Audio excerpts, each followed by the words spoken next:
Sementara itu, Saudara Alma Ariela Sandi, sosok pemanjat muda yang mengukir prestasi di area panjat tebing PON ke-21 Aceh Sumur. PON Aceh adalah PON pertama Alma yang mampu meraih 3 emas dan 2 perak, merupakan prestasi luar biasa yang mampu bersaing dengan pemanjat-pemanjat senior lainnya. Pemanjat muda asal Gresik, Jawa Timur ini punya mental baja kala berhadapan dengan lawan-lawannya di beberapa nomor yang dipertandingkan pada cabur panjat tebing. Alma mengaku PON Aceh adalah PON pertamanya dan langsung menyabet 3 medali emas serta raihan 2 perak. Alma turun di nomor lead perorangan, lead tim, dan boulder tim. Prestasi ini buatnya luar biasa senang dan tidak menyangka karena saingannya merupakan atlet senior yang punya banyak pengalaman. Namun di usianya yang baru 15 tahun, Alma sudah mengukir prestasi yang membanggakan.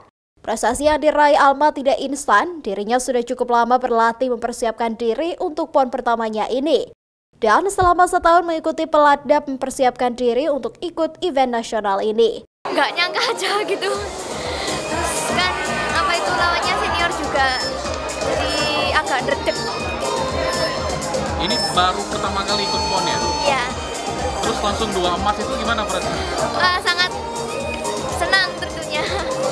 Saya persiapan itu udah kita saksikan di boulder 1 dari Prapon di Bangkit Selada, Jawa Timur, di boulder 2 PON. Dulu pas umur 5 tahun kalau nggak salah itu suka manjat pagar gitu, terus diikutin sama ayah di klub manjat tebing di Gresik. Siswa kelas 1 SMA ini mengaku bakat memanjat ditemukan sang ayah sejak ia berusia 5 tahun. Sang ayah kemudian memasukkannya ke klub panjat tebing di Gresik, Jawa Timur, dan hasilnya di PON sangat membanggakan dan tidak menyangka dirinya mampu meraih prestasi dengan raihan emas dan perak.